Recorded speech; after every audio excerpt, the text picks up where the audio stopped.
Boa noite. Esse é o terceiro dia do evento Marx em Campos. A gente ainda está aguardando a presença dele. Ele falou que sabia. A passagem dele está na 1001. Não, é que o problema é que a gente pôs um transporte aqui. E o Jonas já falou que vai ter que cancelar o transporte. Marcos não vem porque não tem. Não, Marcos só vem de avião. Mandou avisar que... E não é daquele dia, ele da tripa aí. E hoje é o último dia do evento, né? Com um tema em comum aqui da ideologia alemã. A professora Débora da História, do Departamento de História, o professor Rodrigo do Departamento de Economia. O evento é organizado pelo NIEP, que é um núcleo de pesquisas da UF em Marx e Marxismo, e é a primeira vez, né, que a gente faz um evento do NIEP aqui em Campos. A gente espera que seja o primeiro de vários. Aí eu vou passar a palavra para a Débora, né, que vai fazer a comunicação dela, depois o Rodrigo, depois o debate. Gente, eu aviso com muito tempo. Você quer que eu avise? Eu quero. Tipo, 20, 10, Tem 5, você quer 20, agora. faltando 20, 10. Eu só preciso fazer um comentário antes. Tá esquisito, né? Porque eu estou com o coordenador do evento, estou resolvendo as burocracias e hoje estou na mesa. Aí eu vou falar agora como coordenador. Bom, a gente hoje, a gente já fez a impressão de certificados, está fazendo a impressão dos nossos alunos, está trazendo. Ele vai ficar sentado ali no final. É o João Guilherme que ele fica controlando inscrições a assinatura em lista de presença. Então ele deve chegar aqui em breve, ele vai ter o certificado. Ao final, é claro, ao final, para não gerar confusão, vocês passam ali com ele e peguem os certificados. Ok? É isso. Assim, detalhe, como a lista foi preenchida à mão e a gente não tinha algo digitado, um ou outro nome pode sair com algum erro. Assim, teve letras que foram difíceis assim, de decifrar, e a gente pode ter decifrado errado. Para essas pessoas que tiverem algum problema, a gente conserta depois. A gente vai entregar a maioria de mais de 90% deve estar tudo correto, mas os probleminhas que ficarem a gente resolve depois. Ok? Rapidamente é isso. Você pudesse já? Por favor. Deixa eu... A gente combinou 40 minutos, né? Combinamos. Vocês vão me conseguir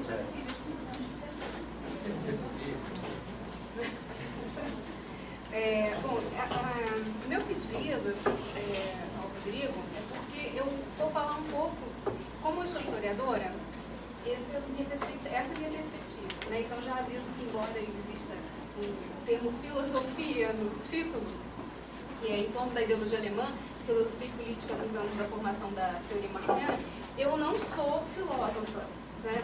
Então, a minha perspectiva é de historiadora, né?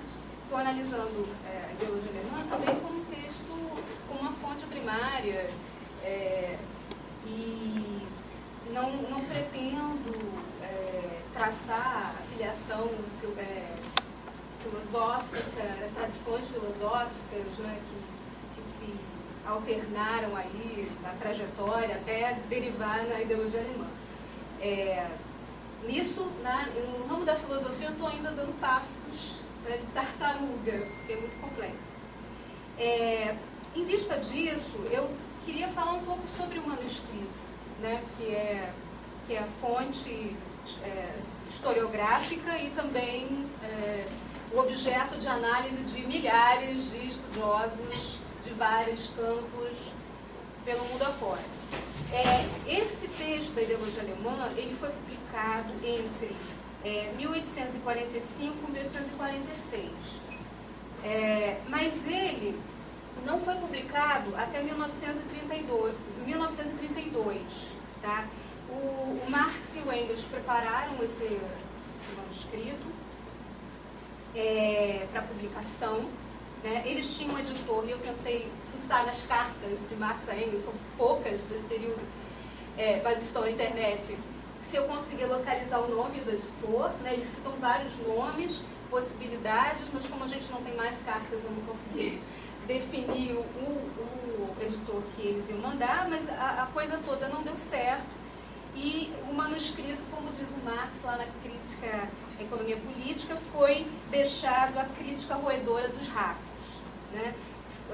Gavetou-se o manuscrito de 600 páginas, inclusive as 3 páginas dedicadas às teses sobre Feuerbach, e o manuscrito ficou, enfim, dando traça, rato.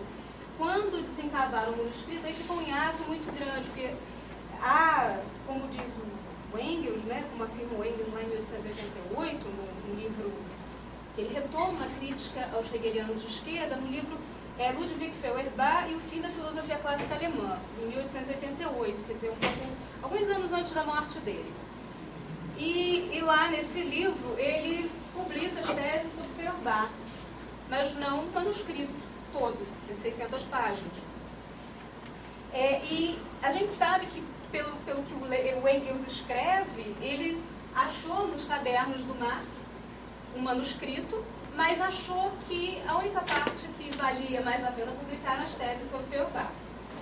E aí se conheceu as teses, que foi publicada numa revista, se eu não me engano, esse livro do Engels com as teses, mas o manuscrito ficou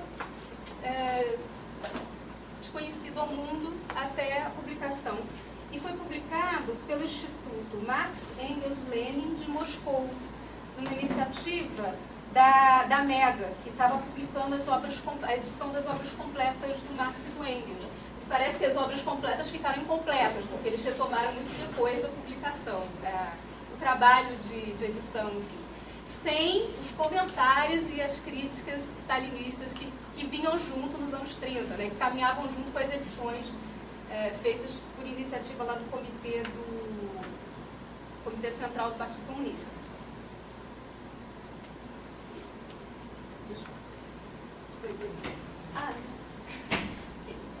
Agora, por enquanto, não vou.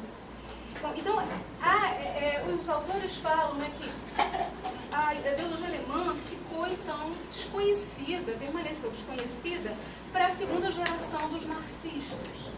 Quer dizer, a gente pensa que Rosa, Lenin, Kautsky não teriam acesso à leitura desse manuscrito tão importante, que traria nova compreensão, que seria o materialismo histórico nesse momento de formulação, né?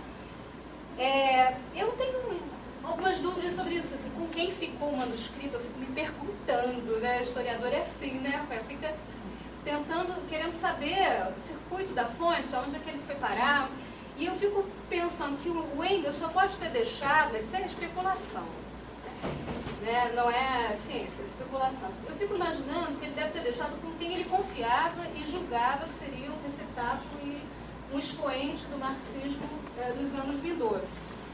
Imagino que seja o Kautsky ou o Bernstein. Caule Benite. Hã? Caule Benite. Você conseguiu trilhar isso? Mas era a pessoa com quem ele tinha mais diálogo no Partido Social Democrata. Mas ele achava que o Bernstein era o sucessor dele, né? Ele achava que o Bernstein era. Agora, a minha irmã, que conhece muito sobre Rosa Luxemburgo, diz que foi com Rosa que foi deixado o manuscrito a cargo de organizar para publicação. Agora, eu não encontrei isso em lugar algum. Se você tiver um dado, você pode me dar, que eu fico muito satisfeita. Mas, assim, que haja uma referência correta disso, né? Porque aqui isso é só especulação. Mas a gente fica curioso, né? Para saber.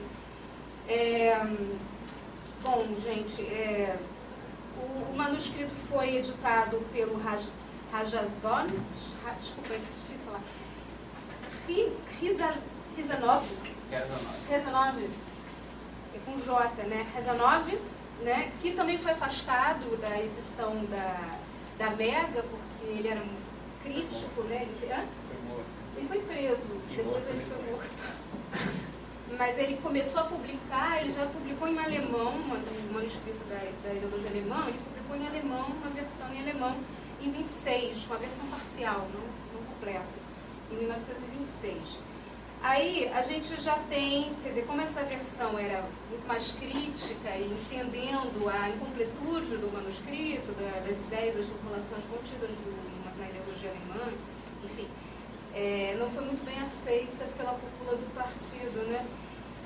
E aí a Mega republica o manuscrito, retoma o projeto em 2003 e e no Brasil foi publicado da Boitempo, edição completa.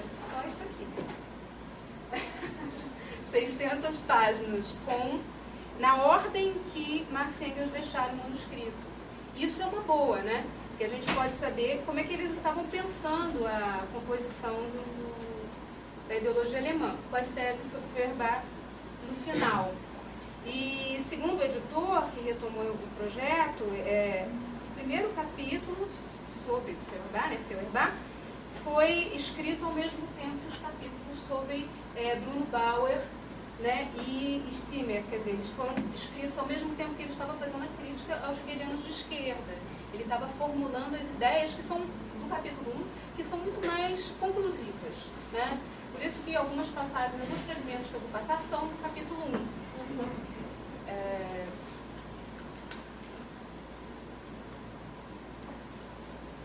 Bom, então a preocupação do Marx e do Engels nessa época, talvez desde o momento em que ele começa a perceber não diria as incoerências, mas as insuficiências do hegelianismo, né, que era aquela, posso chamar de ideologia, né, aquela filosofia que ele, na qual ele se formou nos anos de estudo de direito em Berlim,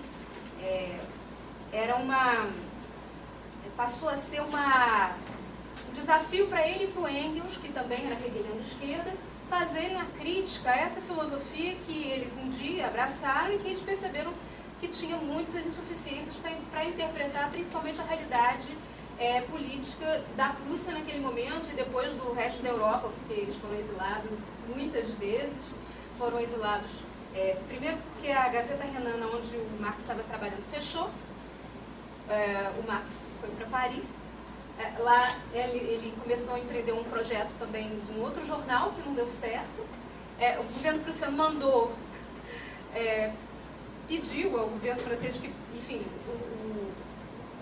isso deportasse, e ele fugiu, foi para Bruxelas e depois mais uma vez para a Inglaterra. E foi em Bruxelas que ele e o Engels, que já tinham se conhecido em Paris, pessoalmente, nós já trocávamos correspondências, resolveram escrever essa obra juntos, que essa obra pudesse condensar as críticas que eles já vinham fazendo nos artigos de jornal aos hegelianos de esquerda. A gente pensa, eu penso que eu vou seguir isso aqui, eu nunca sigo. A gente pensa assim, por que era tão importante rebater uma filosofia, né? Hoje a filosofia está acantonada dentro das universidades, as pessoas conhecem muito pouco, conhecem fragmentos, né? Conhecem fragmentos de autores, às vezes a gente vê citado Nietzsche aí nas páginas do Facebook, outros citam, quem mais? Junto com a Clarice. Isso, ou junto com o Renato Russo. Mas nessa época, ser hegeliano de esquerda, me desculpem a comparação, mas era como ser social-democrata, petista. Né? Era bem para Freitex, era bem progressista, você ser assim. Mas existia uma outra opção também, né? Ser comunista.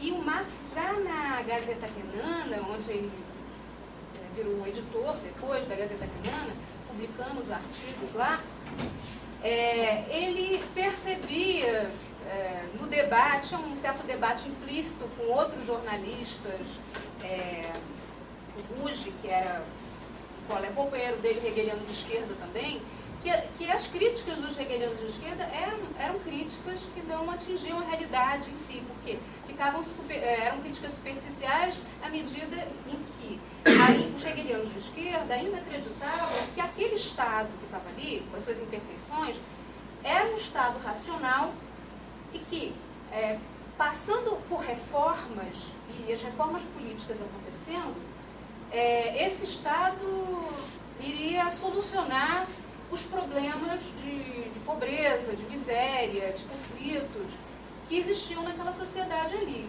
né? Isso eu estava lendo um artigo outro dia exatamente sobre um dos artigos do Marx sobre os debates na Dieta Renana sobre o roubo da lenha, né? E a crítica que os jornalistas, colegas dele, hegelianos de esquerda, faziam era: vamos reformar as leis, né?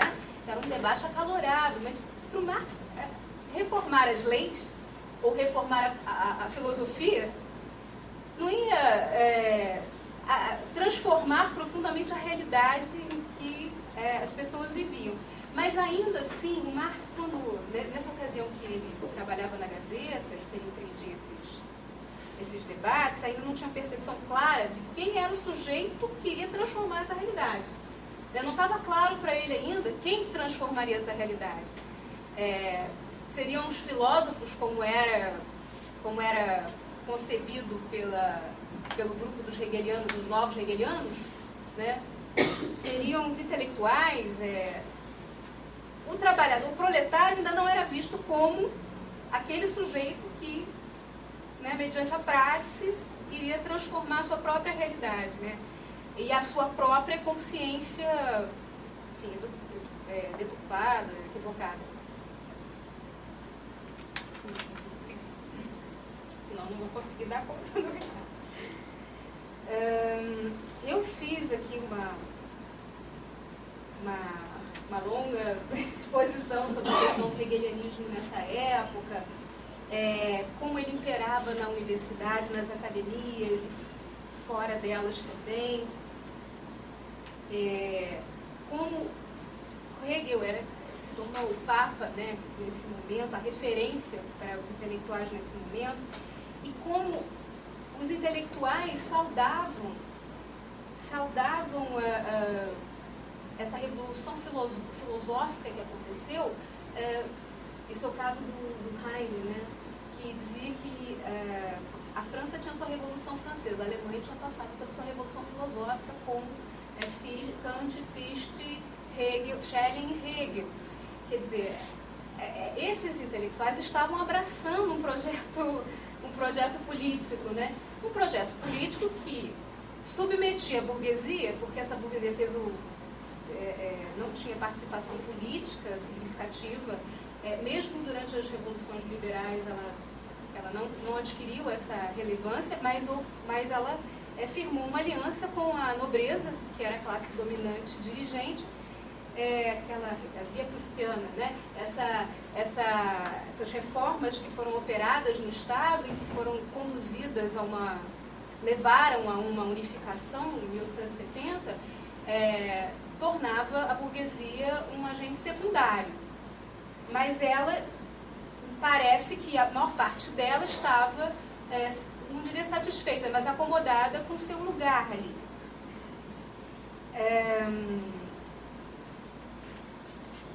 E os filósofos representavam essa burguesia também, contente com as conquistas que eles tinham obtido nesse espaço, nesse ambiente hierárquico, desigual, que era a Alemanha da época, agrário, né, e ainda não industrializado. A industrialização só começa a ocorrer, começa a ocorrer a partir de 1840, com a expansão ferroviária. Então, fora algumas partes da Alemanha, a produção industrial ainda era muito incipiente. Então, essa burguesia estava satisfeita com as benesses que lhes foram oferecidas, que era a liberdade econômica, uma certa liberdade econômica que foi oferecida a ela. Me parece, na leitura da ideologia alemã, que o Marx percebe que esses intelectuais atuam no sentido de, ao não conceber a transformação social, seja o Feuerbach, que se voltou para o materialismo, sejam os hegelianos de esquerda, que eram ex-companheiros de Marx, né, ainda adeptos do hegelianismo, esses intelectuais, esses filósofos não conseguiam conceber a transformação social, e muito menos que essa transformação social ocorresse a partir dessa classe trabalhadora, né, desse homem submetido às condições materiais, que o aprisionavam, né, de inúmeras formas. Então, esses intelectuais trabalhariam, suas ideias conformariam, né? Elas trabalhariam no sentido de conformar, de conservar a ordem.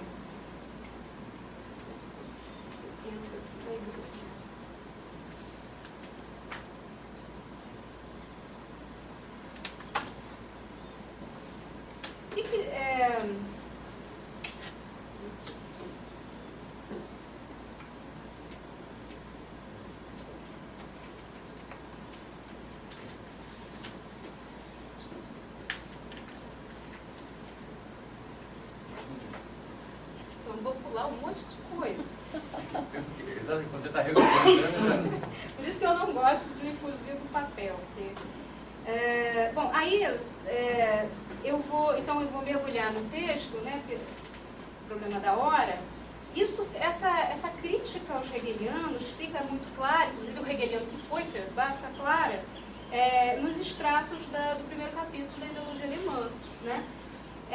O Marx entendia que nesses anos de 1842 até 1846 ele está formulando em vários textos, não é só na ideologia alemã, em vários textos, Sagrada Família, enfim, questão judaica e nos artigos da Gazeta, ele está formulando essa crítica aos hegelianos de esquerda e ele percebe que a crítica é a sua melhor arma, né? A melhor arma para combater essas filosofias que ele considera, na verdade, ideologias, né? Conservam e reproduzem a ordem estabelecida. A filosofia não era a melhor forma de emancipação social, né? Como queriam os hegelianos. Quer dizer, para os hegelianos de esquerda, como eles professavam o idealismo, né, não conseguiram romper com Hegel, a consciência do ser produz o mundo, né, produz enfim, as condições materiais de existência, o mundo material, né?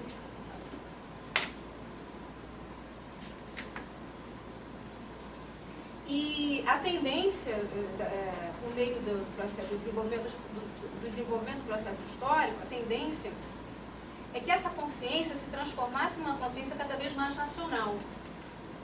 Não vou entrar nos métodos da filosofia do Hegel, mas observando o processo histórico, o Hegel observou isso, né? A ideia ou a razão se manifesta na história em vários momentos, através da ideia, ela se manifesta de formas diferentes de época para época. Na Idade Média foi no cristianismo. Na época moderna, o cristianismo já não representava mais algo avançado, já não encarnava mais essa razão. Foi a reforma, essa forma dessa manifestação do espírito. Depois o iluminismo e o Estado racional burguês, por último, no estágio final.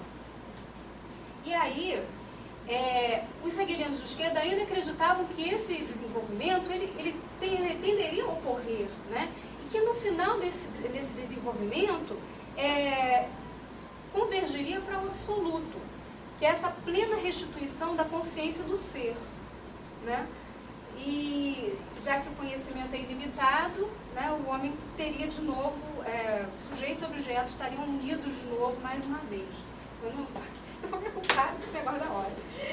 Lá no manuscrito, né, lá no capítulo 1, então, muito grande.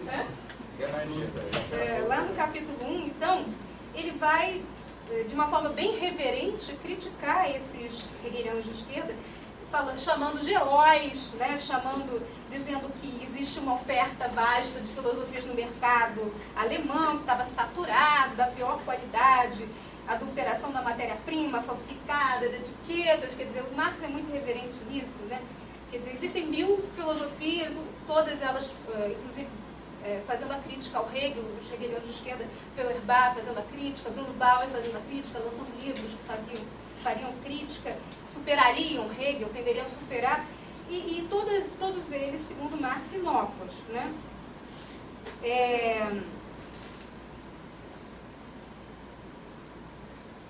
Quando ele, deixa eu ver aqui se eu consigo passar um slide.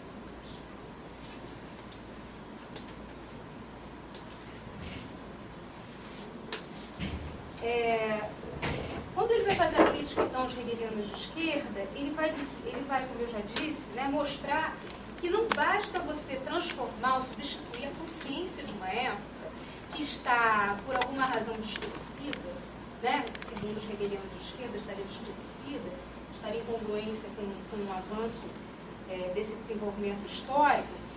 Não adianta você trocar ou substituir a consciência e a realidade vai mudar necessariamente, né? Então, seria necessário fazer a crítica contundente ao próprio sistema de Hegel.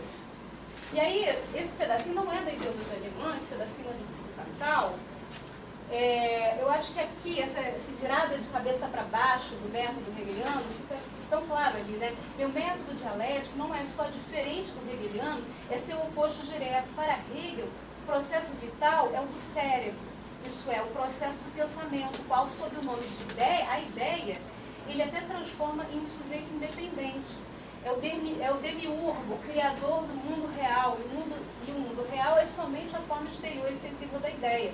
Quer dizer, o mundo real é formado pela ideia, pelas categorias que se formam de época para época.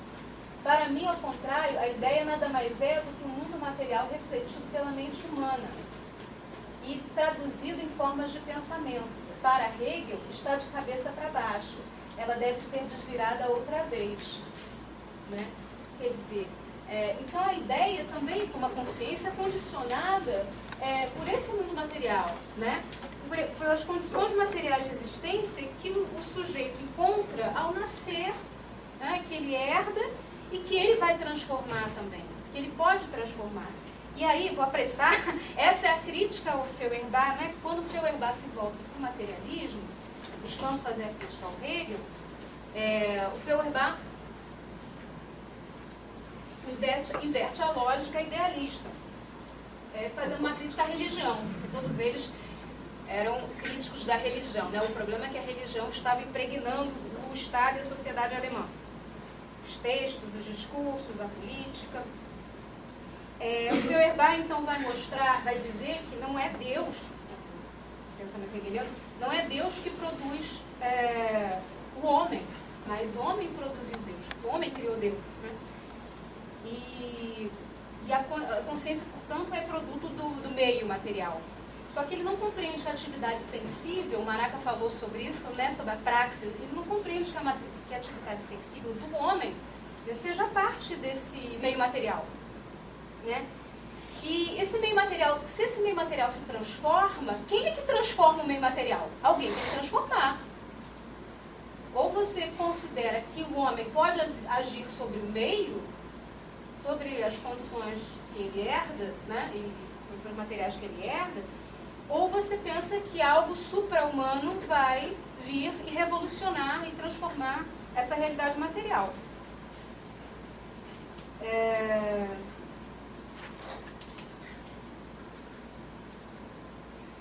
Então, eu vou passar para alguns trechos da ideologia.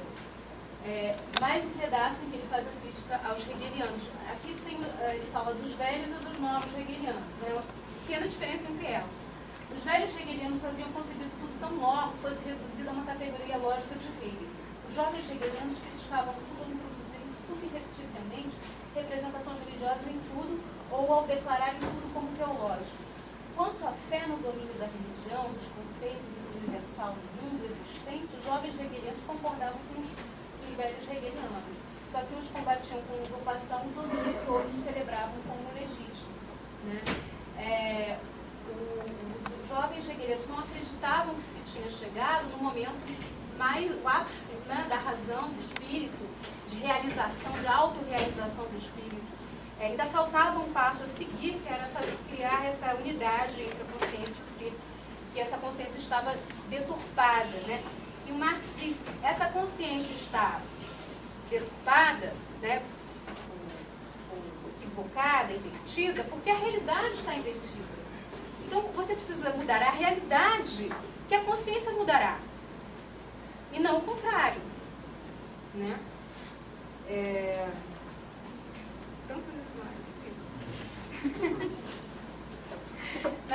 Deixa eu só mostrar as teses do Feuerbach, que é muito interessante. São difíceis, porque a gente tem que ter lido a essência do cristianismo do Feuerbach.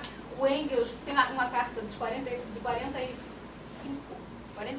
do Engels, ou Marx, dizendo assim, não, Marx, peraí, olha, me meti em umas festas aqui, mas eu estou lendo devagarzinho a essência do cristianismo, eu vou fazer a crítica que você pediu, mas é que eu estou mil coisas, né, eu tenho que desmanchar meu lado, eu tenho que... Aí eu achei muito interessante isso, né, que é aquela coisa, parece muito com a gente. Muito humano, não supra-humano. Aí ele, nessas teses, então, tem umas questões muito legais. O Marco, por exemplo, reproduziu esse mesmo fragmento na sua apresentação de ontem.